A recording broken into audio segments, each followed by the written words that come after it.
اعوذ باللہ من الشیطان الرجیم بسم اللہ الرحمن الرحیم۔ ناظرین کرام، السلام علیکم ورحمۃ اللہ وبرکاتہ۔ درس از ملفوظات سیدنا حضرت اقدس مسیح موعود علیہ الصلاۃ والسلام، جلد سوم۔ طاعون کا علاج۔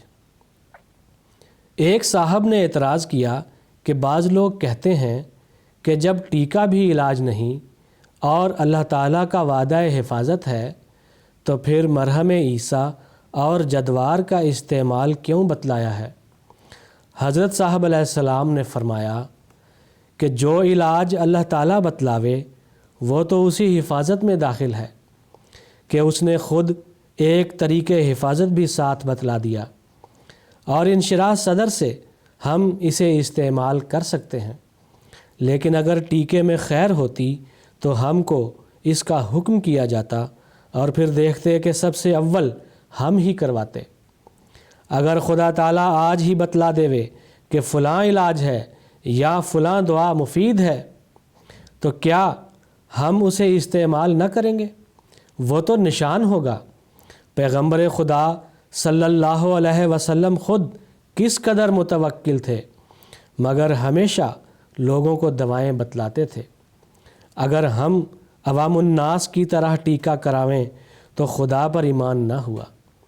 پہلے یہ تو فیصلہ کیا جاوے کہ آیا ہم نے 22 برس پہلے طاعون کی اطلاع دی کہ جس وقت طاعون کا نام و نشان نہ تھا، اور پھر ہر 5 برس کے بعد اس کے متعلق ضرور کوئی نہ کوئی خبر دی جاتی رہی ہے۔ پھر پنجاب کے متعلق خبر دی، حالانکہ اس وقت کوئی مقام اس میں مبتلا نہ تھا۔ پھر ایک دم پنجاب کے 23 ضلعوں میں پھیل گئی۔ وہ تمام کتابیں جن میں یہ بیان ہیں خود گورنمنٹ کے پاس موجود ہیں۔ اگر ٹیکے میں کوئی خیر ہوتی تو خدا خود ہمیں بتلاتا اور ہم اس وقت سب سے پہلے ٹیکہ لگوانے میں اول ہوتے، مگر جب کہ گورنمنٹ نے اختیار دیا ہے تو یہ اختیار گویا خدا ہی نے تمہیں دیا ہے کہ جبراً اٹھوا دیا۔ طاعون کے سلسلے میں جماعت کو نصیحت۔ فرمایا، ہماری جماعت کا صرف دعویٰ ہی دعویٰ نہ ہو کہ وہ اس دعوی بیعت پر نازاں رہیں، بلکہ ان کو اپنے اندر تبدیلی کرنی چاہیے۔ دیکھو، طاعون کئی بار موسیٰ علیہ السلام کے لشکر پر پڑی۔ اب دشمن تو خوش ہوتے ہوں گے، مگر موسیٰ علیہ السلام کو کس قدر شرمساری ہوگی۔ لکھا ہے بلعام کی بد دعا کی وجہ سے 80,000 وبا سے مر گئے تھے۔ اگرچہ اور لوگ بھی گنہگار تھے، مگر موسیٰ علیہ السلام کی قوم اس وقت دوہری ذمہ وار تھی۔ بہت کم لوگ ہیں کہ جو دلوں کو صاف کرتے ہیں۔